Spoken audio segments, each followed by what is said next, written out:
নীল আর নায়রা দেখলো রিয়া একটা বড় কালো ব্যাগ এনেছে। ওদের জানতে ইচ্ছা হলো ওটা কি। হাই নীল, হাই নায়রা। হাই রিয়া, এই কালো ব্যাগের ভেতরে কি আছে? এগুলো সব খারাপ জিনিসপত্র যা আমরা ফেলে দেব। আমরা এইমাত্র ঘর পরিষ্কার করলাম। তোমরা কি পরিষ্কার করেছো? হ্যাঁ, কেন? সামনেই তো দীপাবলি। তোমরা কি জানো না, প্রত্যেক বছর দীপাবলির আগে আমাদের ঘর পরিষ্কার করা উচিত? কিন্তু আমাদের পরিষ্কার করতে কেন হবে? আমার মা আমায় বলে যে লক্ষ্মী ঠাকুর আমাদের বাড়িতে আসেন যখন বাড়ি পরিষ্কার পরিচ্ছন্ন থাকে। তাই দীপাবলির আগে প্রত্যেকে তাদের বাড়ি পরিষ্কার করে। ও, যাই হোক, আমায় মাকে সাহায্য করতে হবে। Bye bye Riya.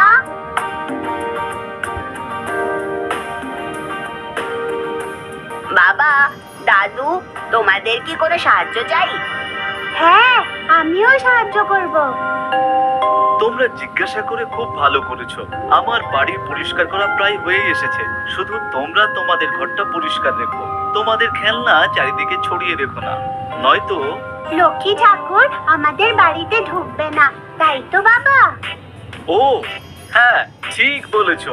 তুমি এটা জানো শুনে অবাক হলাম।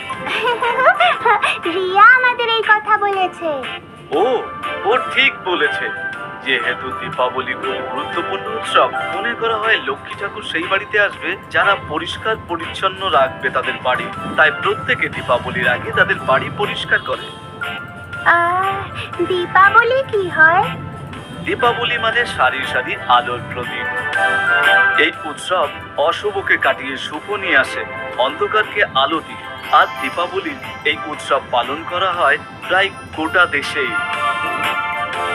আর এই দিনে ভগবান রাম আর সীতামা অযোধ্যাতে ফিরে এসেছিলেন রাক্ষস রাজা রাবণকে পরাস্ত করার পরে। নাইরা, এটা মনে করা হয় যে যখন ভগবান রাম আর সীতামা তাদের রাজ্যে ফিরে আসছিলেন তখন খুব অন্ধকার ছিল, আকাশে চাঁদ ছিল না। তাই ওই শহরের মানুষেরা অনেক প্রদীপ জ্বালিয়েছিলেন তাদের স্বাগতম করতে। আর সেই কারণে এই উৎসবকে আলোর উৎসব বলা হয়ে থাকে। ওয়াও, আলোর উৎসব। তো দীপাবলি আমরা কিভাবে পালন করি? দীপাবলি 5 দিন ধরে পালন করা হয়। এই 5 দিন শুধুই প্রার্থনা, ভালো ভালো খাবার, মিষ্টি, বাজি, পরিবার আর বন্ধুদের নিয়ে পালন করা হয়। আসল দীপাবলির দিনে মানুষেরা লক্ষ্মী ঠাকুরের পুজো করে ধন আর সম্পদের জন্য। এটাকে খুবই গুরুত্বপূর্ণ পুজো হিসেবে মানা হয়। আমরা আমাদের বাড়ি পরিষ্কার করে লাইট, লণ্ঠন আর অনেক প্রদীপ দিয়ে সাজিয়ে তুলি। আমরা অনেক খাবার বানাই, যেমন লাড্ডু, চিড়ে ভাজা, নিমকি আর চরকি। আমরা আপনার বাড়ির মুখে আলপনা বানাই। ও হ্যাঁ বাবা, আগের বছরের দীপাবলি পালনের কথা আমার মনে আছে। আমার এটাও মনে আছে আমি কতগুলো রসগোল্লা খেয়েছিলাম যে আমি এমনকি উঠতেও পারছিলাম না। আমরা বাড়ির দরজার সামনে আলপনা বানাই কেন? নয়রা, মনে হয় যে মা লক্ষ্মী দীপাবলির সময় বাড়িতে আসে আর আমাদের ধনসম্পদ আর সৌভাগ্য দিয়ে আশীর্বাদ করে। তাই আলপনা বানানো হয় ওনাকে স্বাগতম করার জন্য। আলপনা আনন্দ, সৌভাগ্যের প্রতীক আর পুরো বাড়িকে একেবারে প্রাণবন্ত করে তোলে। ও আচ্ছা।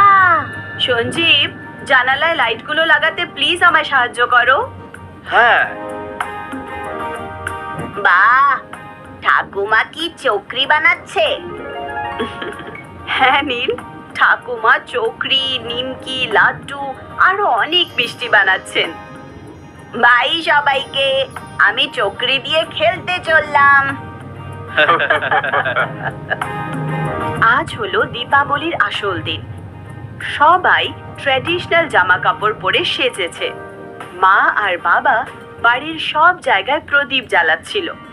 নীল, নায়রা আর ওদের ঠাকুমা দাদু মিষ্টি আর গিফট রেডি করে রেখে দিচ্ছিল আত্মীয় আর বন্ধুদের দেওয়ার জন্য। ঠাকুমা, আমি বাজি ফাটাতে চাই। আমিও বাজি ফাটাতে চাই। বাচ্চারা, পরিবেশের জন্য বাজি ফাটানো ভালো না। এতে বায়ু দূষণ হয়। দূষণের কারণে পশু পাখি আর অন্য জীবজন্তুরা অনেক কষ্ট পায়। তাই আমাদের বাজি মুক্ত দীপাবলি পালন করা উচিত।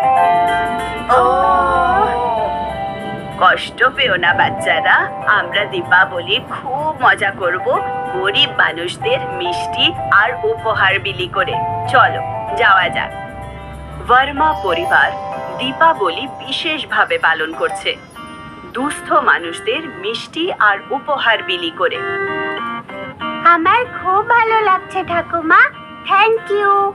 আমারও। বাচ্চারা দেখো, সবকিছু কত উজ্জ্বল আর রঙিন। ওয়াও! কারোর খিদে পেয়েছে?